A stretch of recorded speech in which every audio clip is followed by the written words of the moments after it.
Shalom. My name is Mitch Glazer, president of Chosen People Ministries. Today we celebrate Purim, where Jewish people around the globe commemorate Haman's failure to destroy the Jewish people of the ancient Persian Empire.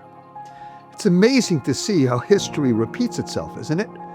Throughout biblical and historical times, Israel faced countless instances where their enemies tried to wipe them off the face of the earth. And right now, it's official. The United States and Israel are at war with Iran, and Hezbollah has now joined the fight. As believers, we recognize that this war against the Jewish people is primarily a spiritual war, and we already know who wins. But we must still pray for the peace of Jerusalem, and where possible, do something publicly and even privately to support the Jewish people and the land of Israel.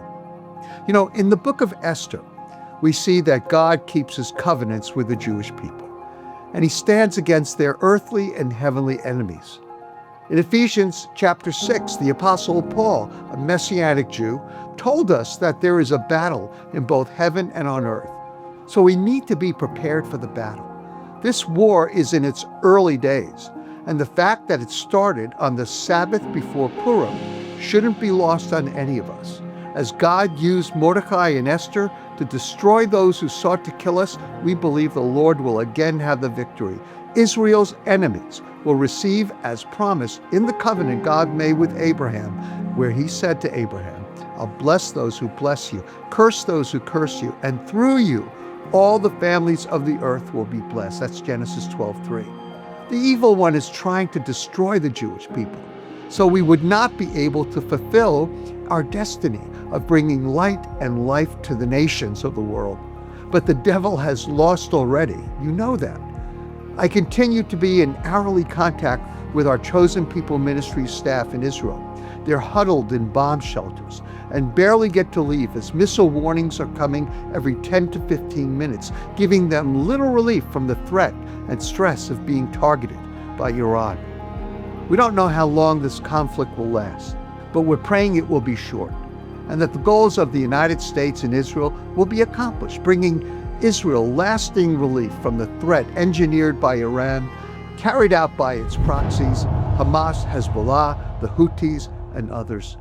There's no question that this has now become a broader regional conflict, as Iran is targeted and sent missiles striking U.S. bases, hotels, and even residential buildings in the United Arab Emirates, Bahrain, Kuwait, Qatar, Jordan, and Saudi Arabia. Iran has already alienated the UK and France and other European countries that also believe they might be targeted.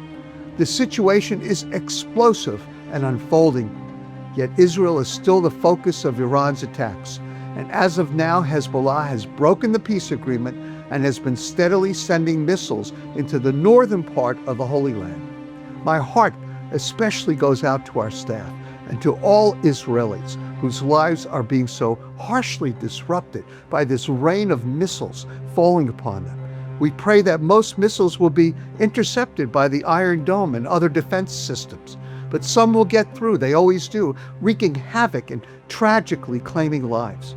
My immediate concern is for our staff families and for everyday Israelis, for the safety of Israelis and of our American troops, and for the Iranian people.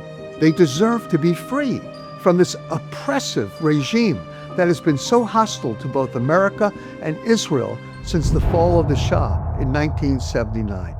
I was discussing the conflict with two of our leaders in Tel Aviv and emphasized the challenges posed by Iran's size, 90 million people, resilience, and religious beliefs, some that are very extreme. We spoke about the complexities of the conflict, including the involvement of inexperienced Middle Eastern allies and the potential leadership transition in Iran to perhaps a harsher leader than Khomeini. And therefore, the possibilities of returning to diplomacy seem so far off, and the potential of ongoing peace talks to be negligible. We drew some parallels in our discussion about Iran and Hamas, noting that they had a shared disregard for human life and a distorted worldview. We all agreed on the uncertainty of the situation and the potential for a prolonged and difficult conflict, maybe weeks, maybe months. and how we might minister to our own staff in the weeks and days ahead. Hopefully not, but it's possible that this will last a long time. May I share some additional sentiments that was communicated to me by our wonderful Israel staff. One of our key missionaries, in fact, said that this barrage of missiles, where one just landed 8 minutes from her, it felt like an earthquake, she said. It was so powerful, so real, so devastating. And it was actually just a few blocks away from her home. There were different reports about one person dying, 20 injured, and the building being destroyed. The fires are still going right near our missionary. They've definitely figured out, the Iranians have, about the timing, about when we leave the shelters and when we have to be back in a shelter again. Another one of our staff said, in a shelter, most people aren't going home anymore between sitting outside near the shelter because it takes out the rush factor. And she added, I am kind of done with this situation of endless war and desolation. So sad. I really want to be with my other staff members, but I can't travel. I just hope we'll have a time when our staff can all be together and pray and worship and recharge. Another comment from someone who's one of our pastors in the northern part of Israel. He said a number of our people in our congregation don't have bomb shelters. Widows living alone, and one woman on the 4th floor is an invalid. Now that rockets are falling from Hezbollah and Iran on the north, I will talk with the elders, he said, about the possibility of having people move to safer places. The problem is, no place in Israel is safe. I'm well acquainted with the destructive power of these Iranian ballistic and supersonic missiles. I was in Israel with about 65 other faithful believers dedicating our new center last June when the 12-day war broke out. One of those missiles struck our new Messianic center in Tel Aviv, if you can believe it, located on the 2 floors in a 32-unit condominium building. We were really forced to leave the country through Jordan. I had to get these folks home. And we flew through Jordan because there were no other flights available. Everything in Israel was canceled. So just as we were leaving Israel, our building was hit, if you can imagine. Now it's happening again, and I feel it deeply because it's just so raw for me. So please join us and pray with us. Pray for the safety of our staff families in Jerusalem, in Tel Aviv, and across Israel, because they're spending most of their time with their children in bomb shelters. The kids aren't going to school. They're really nervous. Pray for our Israeli pastors, including leaders of congregations around the country, as they shepherd their people while they have to shepherd their own families. Pray for those serving in the IDF, the Israeli Defense Forces, especially the Messianic Jewish soldiers, that God would keep them safe from harm. And pray for the ongoing work of Chosen People Ministry staff as they share the gospel in bomb shelters, preparing to bring food and supplies to elderly Israelis, soldiers, and those hit hardest by the conflict. As soon as we can, we'll be out and about doing that. Pray for Israeli children, for their sense of safety, stability, and hope. They want a future for themselves. Please pray for Israeli and American leaders like President Trump, Prime Minister Netanyahu, Defense Minister Israel Katz, and their military and intelligence advisors, that God would grant them wisdom, restraint, and the courage to pursue a more lasting peace.